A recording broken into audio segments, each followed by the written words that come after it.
My name is Harris McLean. I am 58 years old and I own a chain of sporting goods stores in Miami. I have two children. My son Cole, who is 32 and works with me in the business as a purchasing manager, and my daughter Bridie, who is 28 and lives separately at my expense. 6 months ago, I buried my wife Elaine, who died of cancer at the age of 55 after a 2-year battle with the disease. Now I live alone in our house in Coral Gables, where I am cared for by our maid, Consuelo, who has been with us for 15 years. Sitting at the dinner table at 6:30 in the evening, I looked at the plate of grilled salmon that Consuelo had brought me. The fish was cooked exactly as Elaine liked it, with lemon, rosemary, and thin slices of orange. Consuelo still cooked according to her recipes, as if hoping it would help me cope with my loss. I took a small bite and felt the familiar bitterness in my throat. Not from the food, but from the memories that flooded back like a tide. Elaine always sat across from me, with Bridie usually to her right and Cole to her left. Even when the children grew up and moved away, she continued to set the table for four, hoping they would come over for dinner uninvited, as in the old days. Sunday dinners were especially important to her. She would roast a joint, bake an apple pie, and bring out the best china. Now 3 chairs were empty, and I mechanically chewed my fish, staring out the window at the pool that no one had used in months. Elaine loved to swim in the mornings. Every day at 6 in the morning, she would go downstairs in a bikini that still looked good on her, even at 55, and swim 20 laps. I would watch her from the bedroom window sipping my coffee and think how lucky I was. She had kept her figure despite having two children, and the gray strands in her dark hair only added to her charm. When illness took her strength away, the pool was the first to be emptied. "Senor Harris, would you like to turn on the TV?" asked Consuelo as she cleared the table. "There's a good travel program on." "No, thank you." Consuelo was a woman of about 45, short and plump, with kind brown eyes. She had come from El Salvador and had been working for us since Brady was in high school. Elaine treated her almost like a sister. They would chat for hours in the kitchen, discussing recipes, TV shows, and women's issues. After his wife's death, Consuelo became the only person in the house who tried to maintain some semblance of normalcy. The silence in the house became my constant and unwanted companion. Elaine used to talk about her activities at dinner, her volunteer work at the animal shelter, her meetings with her book club friends, her plans for the weekend, what movie she wanted to see. I was used to her voice, to the way she laughed at her own jokes, to the way she always found a reason for optimism, even in bad news. Now the only sounds were the ticking of the old clock on the wall, which we had inherited from her grandmother, the noise of the air conditioner, and the distant hum of cars on the highway. After dinner, I went up to the bedroom and lay down on my side of the bed. Elena's side remained untouched. I didn't even remove her pillow, rearrange the bedside lamp, or touch the stack of books she hadn't had time to finish reading. Her perfume, bottles of expensive cream, and the silver comb I gave her for our 20th wedding anniversary were still on the dresser. Sometimes at night, I thought I could smell her favorite perfume, a light floral scent with hints of vanilla, but it was just self-deception, a cruel trick of the imagination. The doctor prescribed me sleeping pills after I came to him exhausted from insomnia, but I rarely took them. Dreams about her were even more painful than insomnia. In them, she was healthy, laughing, alive, and every awakening was a new loss. It was better to lie awake, counting the hours until dawn, when I could get up and go about my business. At 6:30 in the morning, I was already at the office as usual. The habit of getting up early had remained from the days when I was just starting my business and working 14 hours a day. My office was on the third floor of a shopping center in Doral, overlooking the parking lot and other stores in our chain. Over the course of 25 years, I had built a decent business, 7 locations throughout the southern Miami-Dade County, from Homestead to Aventura. Nothing spectacular by Florida standards, but enough to provide well for my family, buy a house in a prestigious neighborhood, and set aside enough for a comfortable retirement. I started with one small store in a shopping center in Kendall. Elaine was working as a secretary at an insurance company at the time. We rented a 2-room apartment and dreamed of having children. She supported all my ideas, even the riskiest ones, and believed in me more than I believed in myself. When I wanted to take out a loan for a second store, she agreed without hesitation to put up the apartment as collateral. When Cole was born, she quit her job to take care of the family and never complained about money again, Even though the first few years were difficult, Cole came in around 9 holding a tablet with reports. My son inherited his mother's neatness and punctuality, qualities that I myself did not always find easy to achieve. When I was younger, I was more impulsive and made decisions based on my emotions. Elaine taught me to think twice and weigh the pros and cons. Sales in Kendall are down 12%, Cole said, sitting down across from my desk. I think it's because of the new competitor across the street. It's a big store with a bright sign and aggressive advertising. What are their prices? 20% lower than ours for running shoes, 15% lower on children's clothing. They're probably operating on minimal profit margins to attract customers. I nodded as I looked at the numbers on my tablet screen. Business required constant attention and quick responses to market changes. But in recent months, I had found it difficult to focus on numbers and strategies. Elaine always said I worked too much and held family meetings, demanding more time for us to spend together. Now work was the only way to avoid thinking about the emptiness at home, about the fact that there was no one left to complain about my absence. We'll lower the prices on popular models, I decided after a pause. Better to have less profit than to lose regular customers. And launch an advertising campaign on social media, emphasizing personal service. Cole recorded my decision on his tablet and got up from his chair. "Dad, how are you feeling?" he asked, and I heard the same intonation in his voice that Elaine used when she asked about my well-being. "Maybe you should take some time off." "Let's go somewhere for the weekend," Tessa suggested, inviting you to a barbecue. "The twins keep asking about Grandpa. They want to show you how they've learned to swim." "We'll see," I replied, although I knew I was unlikely to agree.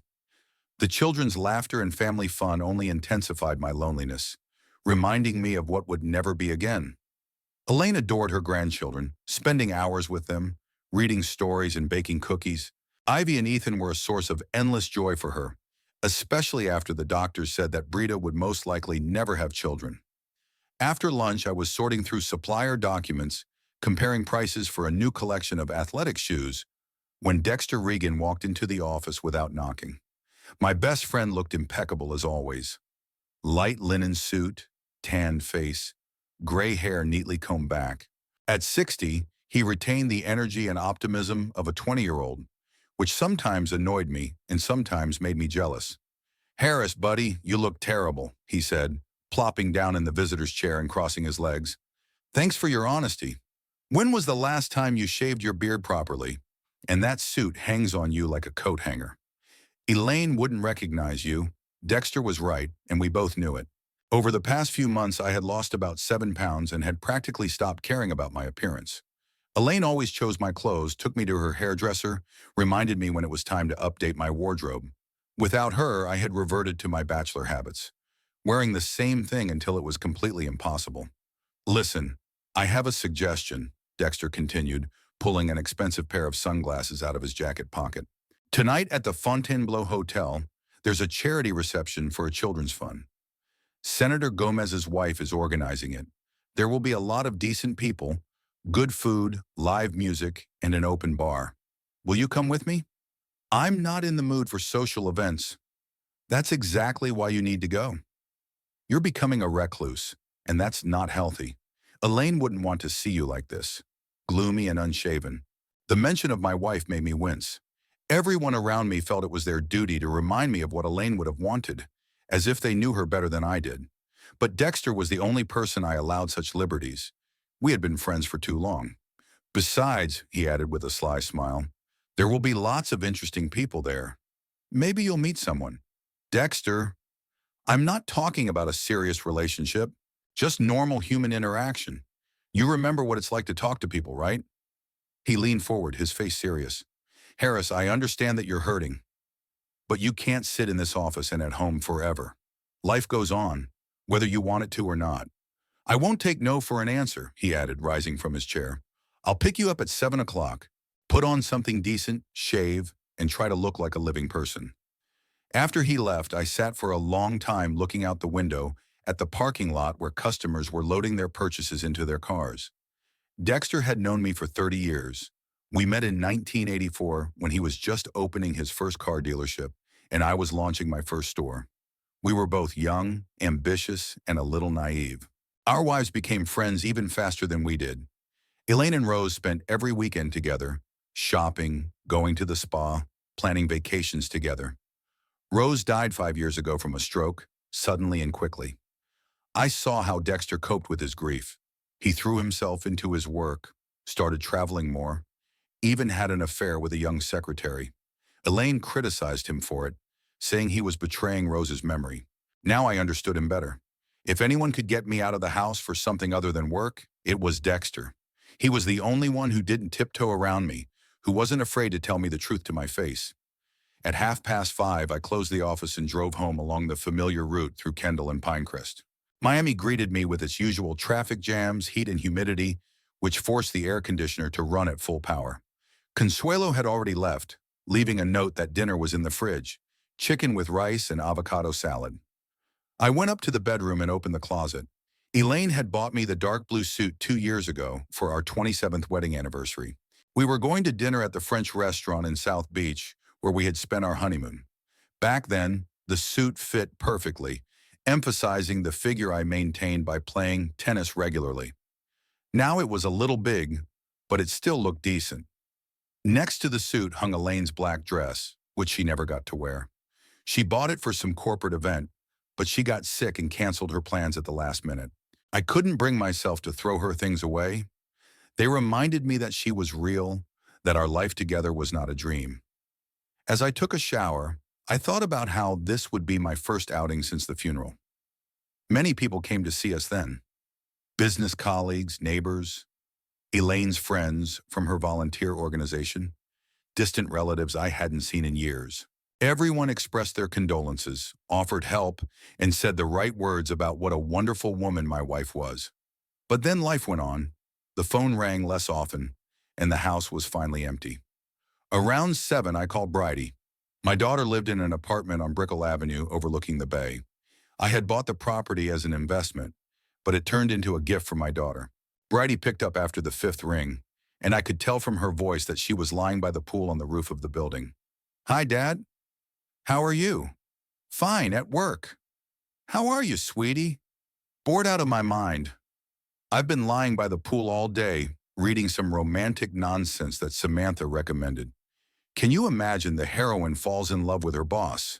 How cliché." Samantha was Bridie's best friend, another spoiled girl from a wealthy family.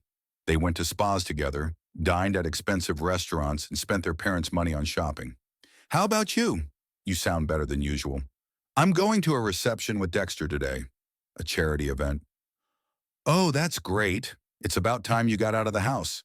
Mom wouldn't want to see you become a recluse, would she?" Bridie always knew how to find the right words, although I suspected there was some kind of request behind it. My daughter was a master of gentle manipulation, a talent she had apparently inherited from her mother. "Dad, since you're in such a good mood." She hesitated, and I braced myself for the inevitable. "I saw this handbag at Mercedes City. It's Chanel from the new collection, absolutely stunning. Classic style, will stay in fashion for years. True, it's expensive, but it's an investment in style." "How much?" I interrupted her. 4,200. "But think how long it will last. It's Chanel." I rubbed my nose, feeling a headache coming on. Bridie had never worked. After university, where she studied art history, she tried her hand at interior design for a while, then got into yoga and wanted to become an instructor, then photography, then decided she had a talent for painting. All these hobbies required significant investment, but only brought expenses. Elaine always defended her daughter, saying that she was looking for her path, that creative types need time. "Okay, I'll transfer the money to your card tomorrow." "Thanks, Daddy. You're just the best father in the world. I promise I'll take good care of it. Just try not to make purchases like this every week." "Of course, Dad." "I understand. By the way, maybe we could go somewhere on the weekend. We haven't seen each other in a long time." After the conversation, I went downstairs and poured myself a whiskey. A good scotch that Dexter had brought back from his last trip to Europe. The sun was setting outside the window, painting the pool golden. It was at this time of day that Elaine and I would usually go out onto the terrace, sit in wicker chairs, discuss the past day, make plans for tomorrow, and share our thoughts about the children, business, and life in general. Now those plans ended where her life had ended. in a hospital room that smelled of disinfectant and wilted flowers from numerous visitors. Dexter arrived at 7 sharp, as promised. I heard the sound of his Mercedes before he parked at the entrance. My friend had always been punctual, a quality I valued in business relationships, but sometimes found annoying in personal ones. "You look good," he said when I got in the car. "Almost human. Your compliments are as irresistible as ever." Dexter laughed and turned on the music. The car smelled of leather and his expensive cologne.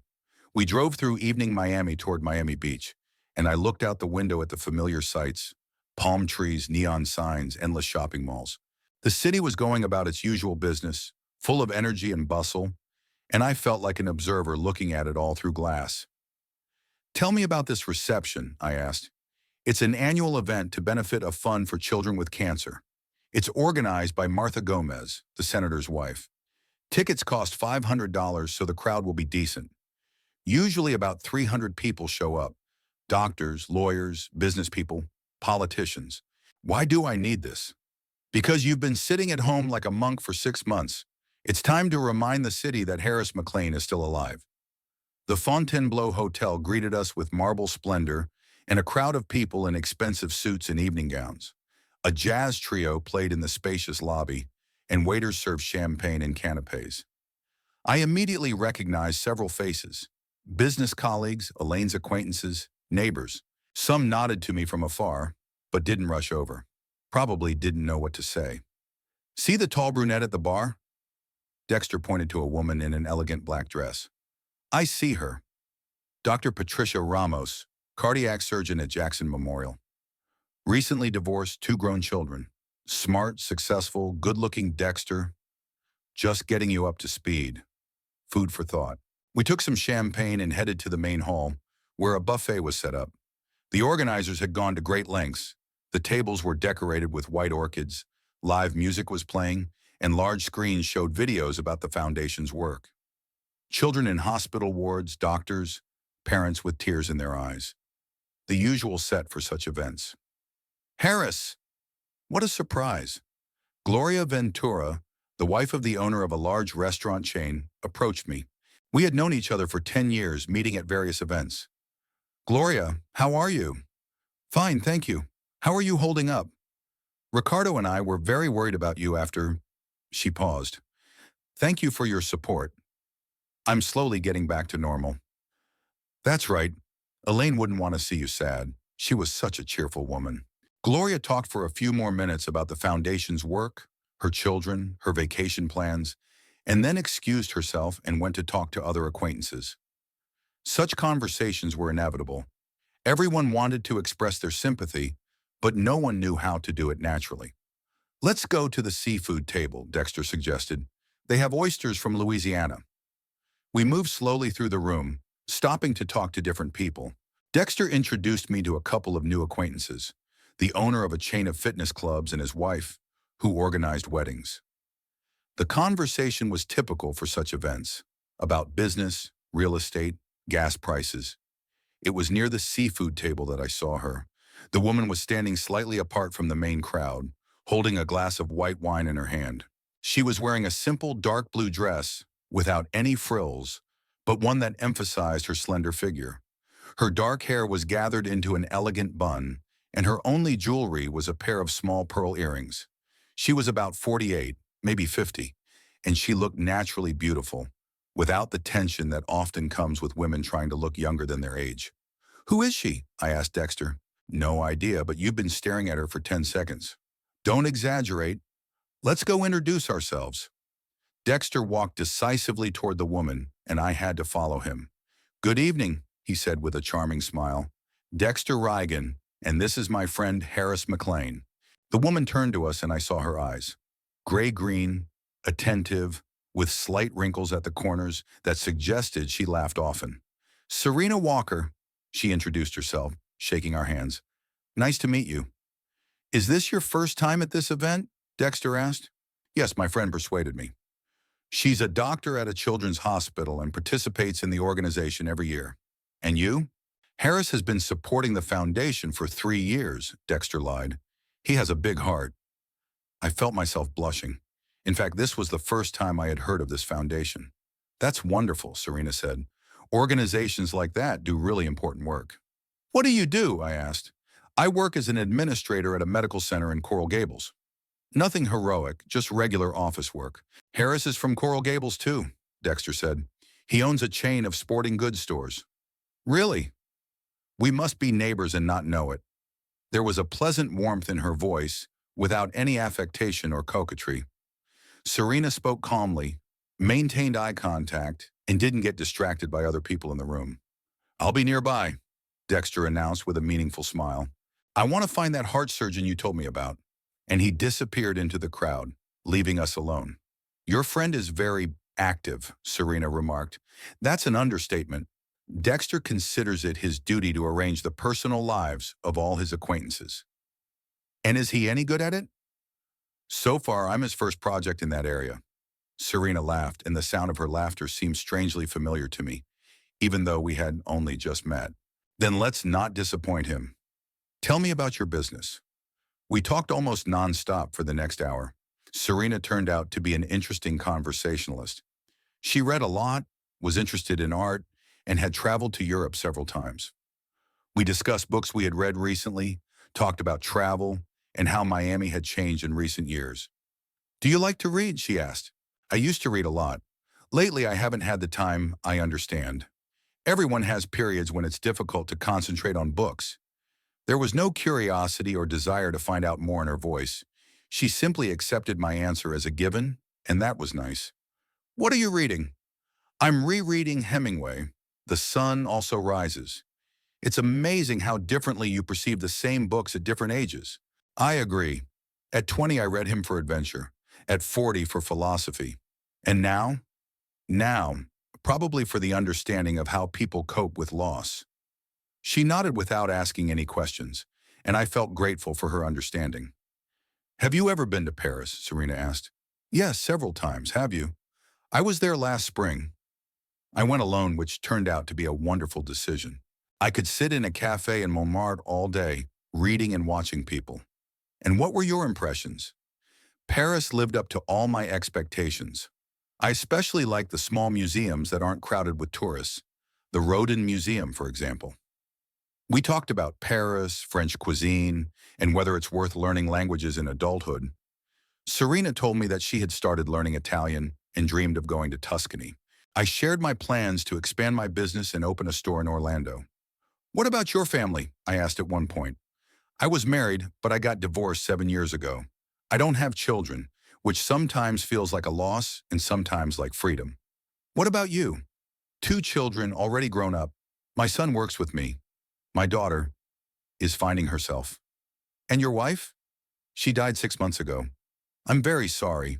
She said it simply, without undue drama, and put her hand on my shoulder. The touch was brief, but it conveyed sincere support. Thank you. Is it difficult to start over? Very. Sometimes it seems easier to just stop, but you're here. Dexter made me. He's a good friend. A waiter approached us with a tray of canapes, and we paused in our conversation. The reception continued around us. People laughed, clinked glasses, and exchanged business cards. A local singer was performing jazz standards on stage. He sings beautifully, Serena remarked. Yes, not bad. Do you like jazz? Very much. I have a large collection of records at home. It's old-fashioned, but I like the sound of vinyl. I have a record player too. My wife gave it to me a few years ago, saying that digital music has no soul. A wise woman. Yes, she was very wise. We listened to the music, occasionally exchanging comments about the performer, the other guests, and the decor of the hall. Serena didn't rush to fill every pause with words, which was a rare quality. Most people fear silence, considering it awkward. Harris! Dexter approached us with a satisfied smile on his face. How's it going, buddy? Have you gotten to know each other better? Dexter, let me formally introduce you to Serena Walker. We've already met, Dexter laughed. I introduced you. Your friend is very caring, Serena said. Caring is an understatement. He considers it his duty to control the lives of everyone he knows. And rightly so, Dexter said without embarrassment. Otherwise, you'd still be sitting at home eating canned food. The 3 of us talked a little more. Then Dexter disappeared again, saying he wanted to talk to the organizers about a donation. Serena looked at her watch. It's almost 11, she said. Time to go home. Can I walk you to your car? I'd appreciate it. We left the hotel into the warm Miami night. The parking lot was full of expensive cars, including several Maseratis and Porsches. Serena walked over to a modest silver Honda Accord. Not the most luxurious car in this parking lot, she remarked with a smile, but it's practical. Exactly. I'm not the type to buy a car to impress people. She opened the door but didn't rush to get in. It was very nice to meet you, Harris. Thank you for an interesting evening. Me too. Serena, maybe we could meet again. Have dinner somewhere. Go to a museum? I'd love to. She took her phone out of her purse and gave me her number. I entered it into my phone, double-checking the digits. Call me tomorrow or the day after, she said as she got into the car. I have a pretty open schedule. I'll definitely call you. She waved goodbye and drove away, leaving me standing in the parking lot, watching the taillights of her car disappear. For the first time in 6 months, I felt something other than sadness and emptiness. It was a strange feeling, like the sun suddenly coming out after a long winter. So how did the date go? Dexter asked, appearing beside me. It wasn't a date. Of course, of course. Just an acquaintance. Did you get her phone number? I did. Then mission accomplished. Let's go home, Casanova. On the way, Dexter asked me about Serena, gave me advice on the first phone call, and suggested restaurants for a date. I listened to him half-heartedly, thinking about the evening, about how easy it was for me to talk to a stranger, about how, for the first time in 6 months, time had flown by unnoticed. At home, I couldn't fall asleep for a long time. I lay in bed and remembered Serena's voice, her laughter, how she listened without interrupting, how she answered questions honestly without trying to impress. There was something soothing about her presence, a kind of naturalness that I had been sorely lacking lately. The next day, I called Serena 3 times, but each time I put the phone down at the last moment. Something was stopping me. Maybe the fear of seeming too pushy, or maybe just not being used to such conversations. In 28 years of marriage, I had never asked a woman out on a date. That evening, sitting in my home office with a glass of whiskey, I finally dialed her number. Serena Walker speaking. This is Harris. Harris McLean. We met yesterday at the reception. Of course, I remember. How are you? Fine, thank you. I'm calling to invite you to dinner. If you don't mind, of course, I'd love to. When were you thinking of meeting? Maybe tomorrow? Or the day after tomorrow? Whatever is convenient for you. Tomorrow would be perfect. What time? 7? I know a good Italian restaurant in Coral Gables. Sounds wonderful. What's it called? Giardino, on Miracle Mile. I can pick you up. Thanks, but I'd rather drive myself. Give me the address of the restaurant. I gave her the address. We agreed to meet at 7, and she hung up. The whole conversation took less than 3 minutes, but I felt like I had just run a marathon. My heart was beating faster than usual, and my mouth was dry. The next day dragged on forever. At the office, I couldn't concentrate on my work, constantly distracted by thoughts of the upcoming evening. Cole noticed my distraction. Dad, you seem strange today. Problems with suppliers? No, everything's fine. Just thinking a lot. About what? About various things. About life in general. Cole looked at me intently but didn't ask any more questions. He had inherited his mother's tact and ability not to pry when he could see that someone wasn't ready to talk. By 6:30, I was already at the restaurant. Giardino was one of my favorite places, a small establishment with a homey atmosphere, where the owner, Marco, an Italian from Naples, did the cooking himself. Elaine loved their ravioli with ricotta and spinach. We came here for wedding anniversaries, birthdays, or just when we wanted to be together. Serena arrived at 7 o'clock sharp, wearing a simple beige dress and a light cardigan. Her hair was loose, falling in soft waves onto her shoulders. She looked natural and elegant at the same time. Good evening, she said, sitting down at the table by the window that I had reserved in advance. Good evening. You look beautiful. Thank you. It's very cozy here. Have you known this place for a long time? Yes, I've been coming here for 10 years. Marco cooks like his grandmother in Italy. A waiter approached us, a young guy named Louis who had been working here for 3 years. He brought the menu and told us about the dishes of the day. Serena ordered a caprese salad and fish in white wine sauce, and I had minestrone and veal Milanese. Tell me about your job, I asked when the waiter left. Administrator at a medical center is a very broad term. I mainly coordinate the work of the doctors, keep the schedule, and deal with organizational issues. Nothing heroic, but I like it. I've been working there for 8 years, and before that, I studied to be a nurse and even worked in a hospital for a couple of years. Then I realized that administrative work suited me better. Less stress, more time for my personal life. And your personal life? Anam, I hesitated, not knowing how to delicately ask about what interested me. I'm divorced, Serena said calmly. 7 years ago, my husband and I got married early, at 22, thinking that love would conquer all. It turned out that it didn't. Did you have children?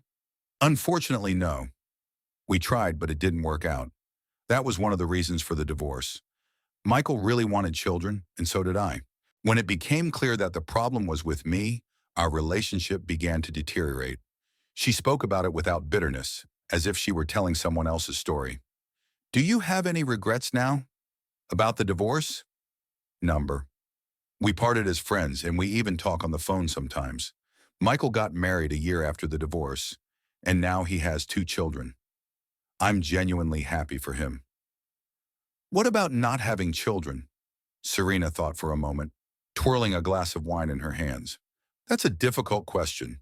At 48, I don't think about it every day like I used to. But sometimes when I see young mothers with strollers or when my friends talk about their children, yes, it makes me sad.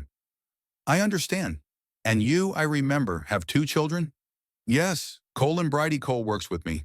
He has a family, his wife Tessa and 2 5-year-old twins. Bridie, she's still trying to find her way in life. So she doesn't work. No, she doesn't. After college, she tried different things, but nothing stuck. She lives off me. Is it hard to support an adult child? Not financially, but sometimes I worry that my wife and I spoiled her. Elaine always made excuses for her daughter, saying she would find herself. Elaine is your wife? Yes, she died 6 months ago of cancer. Serena nodded sympathetically. You loved her very much. Yes, very much. We lived together for 28 years.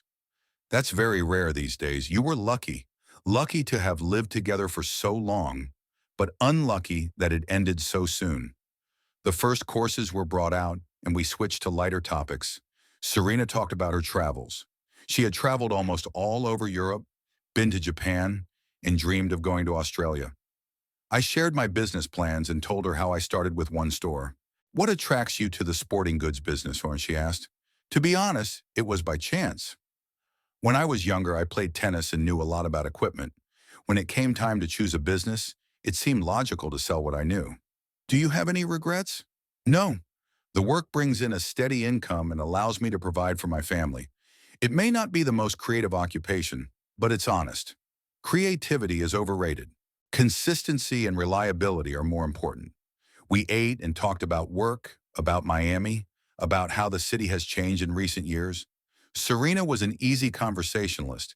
She didn't ask overly personal questions, didn't try to impress, and shared her thoughts naturally and openly. Do you have any hobbies? I asked over dessert.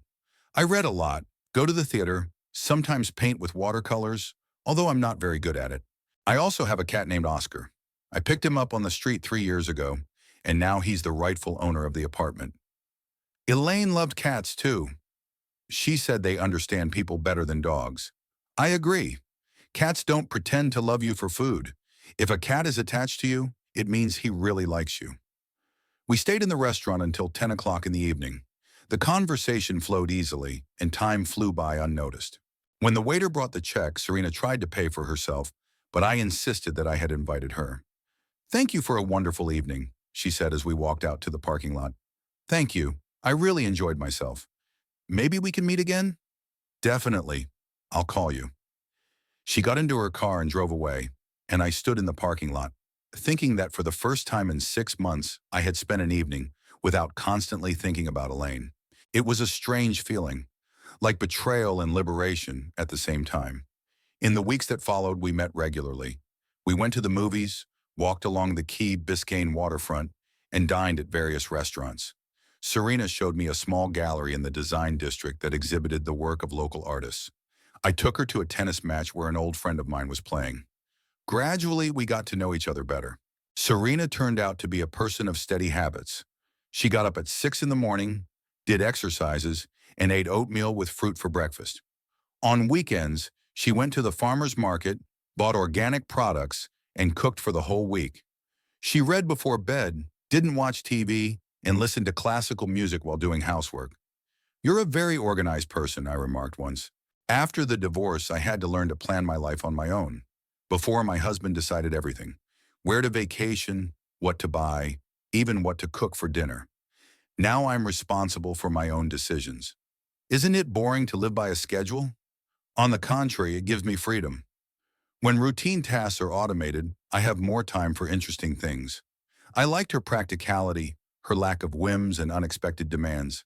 Serena didn't expect expensive gifts from me, didn't get upset if I canceled a date because of work, didn't try to change my habits. At the same time, she was an interesting conversationalist with whom I could talk about serious things. A month after we met, I realized I was falling in love. It didn't come as a sudden epiphany, but as a gradual realization that my days with her were easier, that I was waiting for her calls, that I was thinking about her before I went to sleep. For the first time in 6 months, the future no longer seemed like an empty formality. But with that came a feeling of guilt. Sometimes, lying in bed next to Elaine's untouched half, I caught myself thinking that I was betraying her memory, that I had found a replacement too quickly for the woman I had loved for almost 30 years. "You look better," Cole remarked one Monday. "You've lost weight. You're dressing better." "Jim, no, just trying to take care of myself." "That's good. Mom would be happy." We were sitting in my office discussing plans for the new quarter. Cole laid out sales charts, supplier proposals, and profit calculations on the table. "Cole, I need to tell you something." My son looked up from the documents. "I'm seeing a woman. We met a month ago at a charity reception." Cole was silent for a few seconds, thinking about what he had heard. "Is it serious?" "I don't know yet, but I feel good with her." "Then I'm happy for you, Dad. Honestly, you're too young to be alone." "How do you think Bridie will take it?" Cole grimaced. "Bridie, she might take it badly. You know she's always been very attached to Mom." "Yes, I know. But that doesn't mean you have to sacrifice your happiness for her feelings." That evening, I thought long and hard about how to tell the kids about Serena. Cole took it calmly, but he had always been level-headed, able to separate emotion from logic. Brandy was different, impulsive, emotional, prone to drama. The following week, I made up my mind. I called Cole first. "I'd like to introduce you to Serena. Maybe we could have a family dinner." "Sure, Dad." "When?" "Saturday? At Capitol Grill?" "Great. I'll tell Tessa, and we'll find a babysitter for the twins." It was harder to call Bridie. I dialed her number several times before I made up my mind. "Hi, sweetie." "Hi, Dad. How are you?" "Fine. Listen, I wanted to invite you to dinner on Saturday." "Great. It's been a while." "Just the two of us?" "No, Cole and Tessa will be there. And a friend of mine." "A friend?" Her voice sounded wary. "Yes. Her name is Serena. We've been seeing each other for a month." A long pause. "Seeing each other? What do you mean, dating?" "Well, we go to restaurants, to the movies, normal dates." "Dad, Mom died 6 months ago." "I know, Bridie. And you're already dating another woman?" I'm lonely. Serena's a good person. You'll like her." "I don't think so." "Bridie, please. Come on Saturday and meet her. It's important to me." Another pause. "Okay, I'll come. But I can't promise I'll be friendly." "Just be yourself." "I will." After talking to my daughter, I sat in my chair for a long time, staring out the window. I knew Saturday dinner would be difficult. Brandy wasn't good at hiding her feelings, and if she didn't like Serena, she would show it. And Serena was smart enough to sense the hostility, but there was no choice. Sooner or later, the kids had to meet the woman who was becoming an important part of my life. It was better to do it now while their relationship could still be explained as friendship. That evening, I called Serena and told her about my plans for Saturday. Are you sure you're ready? She asked. Meeting the kids is a big step. I'm sure. I want you to get to know each other. How did they react to the news that you have a girlfriend? Cole was calm. Bridie was wary. I understand.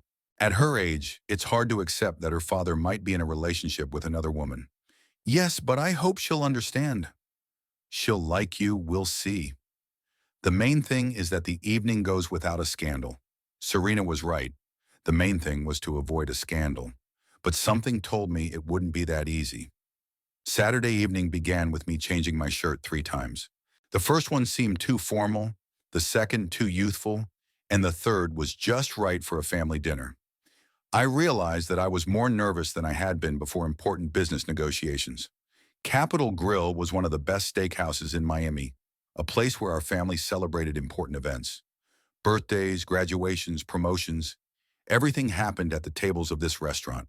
Elaine loved their crab salad, Cole always ordered ribeye, and Bridie preferred fish.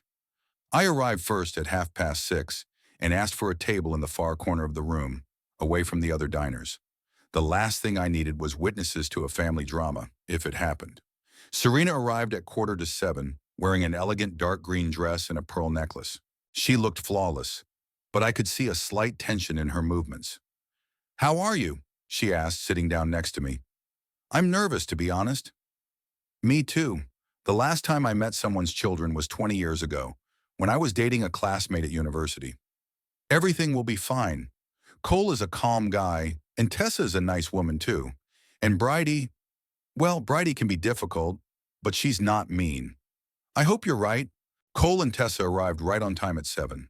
My son looked neat as always. Dark suit, white shirt, ironed to perfection. Tessa wore a simple blue dress, her hair pulled back in a ponytail. They looked like the picture-perfect young family. Dad, Cole said, approaching the table. Cole, Tessa, meet Serena Walker. Serena, this is my son Cole and his wife Tessa. It's very nice to meet you, Serena said, standing up and shaking their hands. Likewise, Cole replied. Dad's told us a lot about you. I hope it was good, Serena smiled. Only good, Tessa confirmed. We're glad Harris has a girlfriend. Tessa hesitated slightly on the word girlfriend, apparently not knowing how to correctly define her husband's father's relationship with an unfamiliar woman. We sat down at a table and ordered drinks. Cole had a beer, Tessa had white wine, and Serena and I had a glass of red. The conversation was easygoing at first, about the weather, traffic jams, and renovations at the restaurant. Where's Bridie? Tessa asked, glancing at her watch. It's already 7:45. You know Bridie, I said. Punctuality is not her strong suit. She's always late, Cole explained to Serena. Mom said that Bridie was born 2 weeks late and hasn't been on time since. Serena laughed. How old is she? 28, I replied. 4 years younger than Cole. And what does she do? She's currently trying to find herself, Cole said with a hint of irony in his voice. Her latest passion is painting. Cole, don't be like that, I gently reprimanded my son. I'm sorry, I didn't mean to be rude. It's just that Bridie has been searching for her calling for 10 years. She tried design, yoga, photography, and now painting. Maybe she's just a creative person, Serena remarked diplomatically. Possibly, Cole agreed, but there was skepticism in his voice. At that moment, Bridie approached our table. My daughter looked stunning. A tight black dress, high heels, her hair styled in an elaborate hairdo. She was wearing the diamond earrings I had given her for her last birthday. Sorry I'm late, she said, but there was no remorse in her voice. The traffic is terrible. Bridie, meet Serena Walker. Serena, this is my daughter. Bridie. Serena stood up and held out her hand. It's very nice to meet you, Bridie. Your father has told me so much about you. Bridie shook her hand, but the smile on her face was forced. Likewise, Worm, and Dad hasn't told me very much about you. Bridie, I said warningly. What? I'm just stating a fact. A month ago, I didn't know Serena existed. The waiter brought the menu, and we paused in our conversation. I hoped Bridie would calm down, but I could see from her face that she was in a combative mood. So, Serena, Bridie said when we had ordered, tell us about yourself. What do you do? I work as an administrator at a medical center in Coral Gables. How interesting. Is your age a secret? Bridie, I said sharply. What's wrong with that? It's a normal question when you're getting to know someone. I'm 48, Serena replied calmly. Wow, almost the same age as my mom. My mom died at 55. An awkward silence hung over the table. Cole grimaced, and Tessa stared at her plate. Yes, your father told me about your loss. I'm very sorry. Thank you. Were you married? I was. I got divorced 7 years ago. Do you have children? Unfortunately, no. That's too bad. My mom really wanted grandchildren. She does have them, though. Ivy and Ethan from Cole. But I probably won't have any.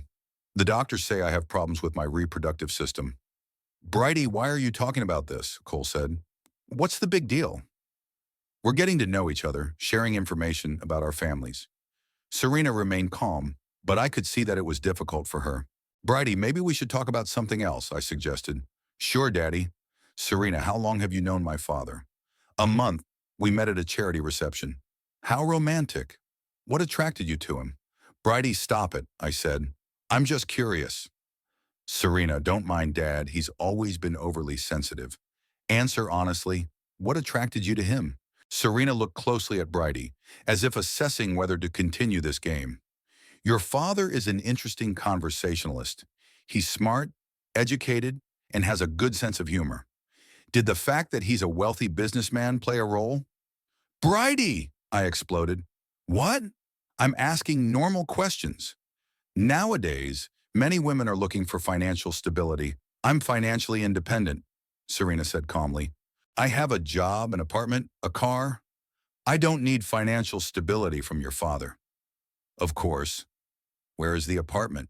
What neighborhood? In Downey.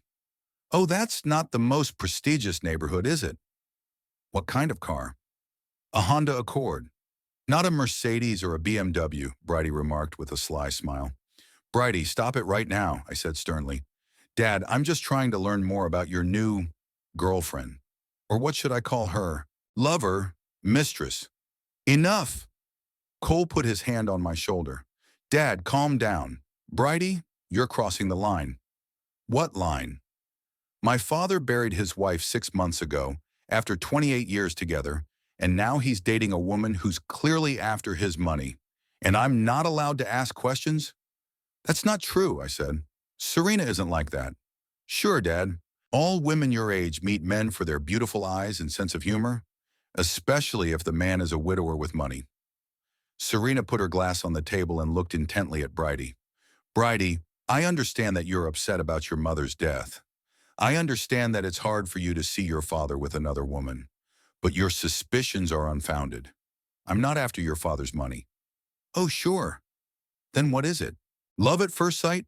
Mutual attraction. Mutual attraction between two lonely people. How touching. And the fact that Dad owns 7 stores and lives in a $2 million house didn't influence your attraction at all? Bridie, you're going to apologize to Serena right now, I said, struggling to contain my anger. For what? For telling the truth? Dad, wake up. This woman came into your life 6 months after Mom died. Don't you find that suspicious? What I find suspicious is that you're acting like a spoiled little girl who's afraid of losing her daddy's allowance. What did you say? What I said. You've been living off my money for 10 years.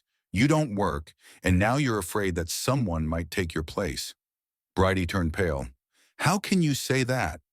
I'm your daughter. And that's exactly why I didn't expect this from you. Mom raised you better than that. Don't you dare mention Mom. If she were alive, she would never have allowed you to date this gold digger. Apologize. Right now. I won't. I told the truth. Bridie got up from the table and grabbed her purse. Serena, it was very enlightening to meet you. Dad, when you come to your senses and realize you're being used, give me a call. She turned and headed for the exit in her high heels, attracting the attention of the other restaurant patrons. A heavy silence hung over the table. Serena sat upright, her face calm, but I could see she was struggling. Tessa stared at her plate, and Cole shook his head. I'm sorry, I said to Serena. I didn't expect her to be so rude. It's okay. I understand it's hard for her. That's no excuse for her behavior. Harris, maybe we should leave, Serena suggested quietly. No, we'll finish dinner. I won't let my daughter ruin our evening. Cole poured wine for everyone. I'm sorry about my sister, Serena. Bridie has always been emotional, and after Mom died, it got even worse. I understand. Losing a mother is a difficult experience for any daughter. Yes, but that doesn't give her the right to be rude, Tessa said. I'm ashamed of her behavior. Thank you, Tessa. We tried to continue with dinner, but the mood was ruined. The conversation was awkward, and everyone was thinking about what had happened. Serena held her head high, answered Tessa's questions about work, and asked about the twins, but I could see she was upset. After the main course, Cole pulled me aside. Dad, I need to talk to you. We moved to the bar.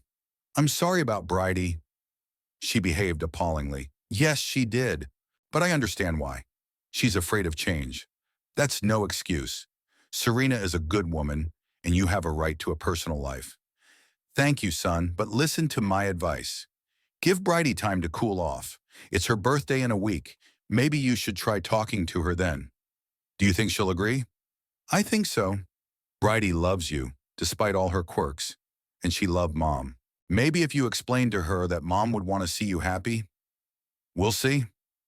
We returned to the table. Serena was talking to Tessa about the books they had been reading lately. We should probably go, Cole said. We need to pick up the kids from the babysitter. Of course. Thanks for coming. Cole hugged me and Tessa kissed me on the cheek. Serena, it was very nice to meet you, Tessa said. Don't mind Bridie. She'll get used to the idea that Harris has a personal life. Thanks for understanding. See you soon, Cole said, shaking Serena's hand. When they left, Serena and I were alone. How are you? I asked. Honestly? It's hard. I didn't expect such aggression. Bridie isn't always like that. She's upset about her mother's death. I understand. But Harris, I need to know, are you ready to defend our relationship from this kind of pressure? I am. I won't let anyone, not even my own daughter, decide who I date. What if she doesn't accept it? What if she continues to be hostile? Then that's her choice. I can't live my life to please my adult daughter. Serena nodded. Okay, then let's see how things unfold. We finished our wine and left. On the way home, I thought about Cole's words. Maybe Bridie's birthday really would be an opportunity for reconciliation, but something told me that my daughter wasn't going to give up so easily. The week after the scandalous dinner passed in tense anticipation. Brita didn't call, and I didn't dare pick up the phone first. Serena was understanding, didn't pressure me, didn't demand explanations or apologies for her daughter's behavior. But I could see that the incident had affected her. Maybe we should wait, she asked on Wednesday as we had dinner at a small cafe in South Beach. Give her more time? No, I replied. The longer we put it off, the worse it will get. It's her birthday on Saturday, which is a good opportunity to talk. What if she makes a scene again? Then at least I'll know where we stand. On Friday, I went to the jewelry store in Bal Harbour, where I had bought Elaine's gifts. The saleswoman, an elegant woman in her 50s, recognized me. Mr. McLean, how are you? Haven't seen you in a while. Hello, Patricia. I'm looking for a gift for my daughter. It's her birthday. Wonderful. Something special? I chose a Cartier bracelet with diamonds for $8,000. Expensive, but beautiful, and Bridie loved expensive jewelry. I hoped the gift would soften her mood. On Saturday morning, Bridie called me herself. Hi, Dad. Thanks for the flowers. They're beautiful. I sent her a bouquet of 100 white roses, her favorite flowers. Happy birthday, sweetheart. What are your plans for tonight? I'm going to Zuma with my friends. Samantha is throwing a party. Zuma was an expensive Japanese restaurant in downtown Miami, a favorite hangout for the city's wealthy youth. It was a noisy, trendy place with prices to match. Sounds fun. Can I join you? I have a gift for you. Pause. Dad, it'll just be my friends. Young people. You'll be bored. I just want to congratulate you. 5 minutes. Well, okay. We'll be there at 8. Great. See you there. At 7:30, I was already at the restaurant. Zuma greeted me with loud music, neon lighting, and a crowd of people between the ages of 20 and 35. I felt out of place among the young people in designer clothes, but I decided not to pay attention to it. Bridie was sitting at a large table in the center of the room, surrounded by 8 people, friends I knew by sight but not well. They all looked like successful young professionals or children of wealthy parents. Expensive clothes, expensive watches, and expensive hairstyles. "Happy birthday, dear. You look stunning." She did look beautiful in the red dress I had bought her a month ago. Her hair was styled in curls, her makeup flawless. "Thank you. Sit down, I'll introduce you to my friends." She introduced me to the group. Samantha, her best friend, was the daughter of a hotel chain owner. Brad worked for his father's investment company. Christina was a model. The rest had similar backgrounds. Young, beautiful, rich, or trying to look that way. "Mr. McLean," Samantha said too loudly. "Bridie talks about you so much. Hopefully good things." "Of course. She says you have 7 sporting goods stores. That's amazing." "Thank you." I sat down in the empty seat next to her daughter. The waiter immediately approached the table. "What would you like to order?" he asked me. "He's not eating," Brandy said sharply without looking at me. "He'll be leaving soon." There was a coldness in her voice that made me shudder. Several people at the table exchanged glances, clearly sensing the tension. "Bridie, what? You came just to congratulate me, right? So congratulate me." The waiter stood nearby, confused, not knowing what to do. "Would you like to order something after all?" he suggested. "I said he's not eating," Bridie repeated louder. "He has more important things to do than hang out with us." Samantha tried to lighten the mood. "Bridie, maybe you shouldn't." "It's okay, Sam. My father is a very busy man. He has new interests." She pronounced the last word with particular emphasis, and I realized she was referring to Serena. "Bridie, can we talk in private?" "About what?" "Your new passion?" "Everyone here is family. You can speak openly." Her friends sat tensely, realizing they were witnessing a family quarrel. "Honey, today is your birthday. Let's not ruin the celebration." "My celebration? Dad, do you even understand what it's like to see your father dating some gold digger 6 months after your mother's death?" Several people at neighboring tables turned in our direction, drawn by the raised voices. "Bridie, stop it." "Not here." "Why not here?" "Are you embarrassed in front of people?" "Wasn't I embarrassed last time when you made me sit at the same table with this woman?" "Enough." I took the box with the bracelet out of my pocket and placed it on the table in front of her. "Happy birthday. I hope you like it." Bridie didn't even look at the gift. "What is this? Another bribe to keep me quiet? Or payment for approving your new novel?" "It's just a gift from a father to his daughter. From a father who forgot his mother existed 6 months after she died." "I didn't forget anyone." "No? Then explain to me how you can sleep in the same bed where mom died and date another woman at the same time." The silence at the table became deafening. Even the music in the restaurant seemed muffled. "Bridie, that's enough," I said quietly. "No, Dad. I want you to know that as long as that woman is in your life, I'm not there." She got up, took her purse, but left the gift on the table. "Samantha, enjoy yourselves without me. The bill is on Dad. He has plenty of money." And she left, leaving me sitting at the table with 8 young people who looked at me with a mixture of curiosity and sympathy. "Excuse me," I said, getting up. "Have a good rest of the evening." I put $500 on the table, picked up the box with the bracelet, and left the restaurant in silence. On the way home, I thought about what had happened. Bridie had publicly humiliated me, and it was even more painful than her words in the family circle. She did it on purpose in front of witnesses to cause maximum pain. At home, I poured myself a whiskey and sat in my chair for a long time, staring at the box with the bracelet. $8,000 for a piece of jewelry that my daughter didn't even bother to look at. On Monday morning, I arrived at the office earlier than usual and called the bank first thing. "Good morning, this is Harris McLean. I want to cancel several automatic payments." "Of course, Mr. McLean." "Which ones?" "The monthly transfers to Bridie McLean's card. The account number is such and such, and the rent payment for the apartment at 322 Brickell Avenue." "Understood. From what date should we stop the payments?" "From today." "Done. Anything else?" "No, thank you." Then I called the management company that rented Brandy's apartment. Good morning, this is Harris McLean. I will no longer be paying the rent for the apartment on Brickell Avenue for Brandy McLean. Understood. Who will be paying now? She will. If she doesn't pay, proceed according to the contract. Okay, Mr. McLean. Cole came to see me around 10 in the morning with the reports, but when he saw my face, he put the documents aside. What's wrong? I told him about last night. My God, Cole said. She really did that? In front of 8 witnesses. What are you going to do now? I already did. I stopped all payments and apartment payments. Cole was silent for a few seconds. Dad, are you sure? This is a serious step. I'm quite sure. Bridie is 28 years old. It's time she took responsibility for her words and actions. What if she can't find a job? What if she gets evicted? Then that will be her choice. I can't support an adult daughter who publicly humiliates me. I understand, but she's your daughter. That's exactly why I didn't expect this from her. I waited for Bridie to call me the following week, but the phone remained silent. Serena didn't ask about what had happened at the restaurant, but I could see she was worried. How are things with your daughter? She asked on Wednesday at dinner. Nothing yet. She's not talking. Don't you regret what you did? No, she crossed the line.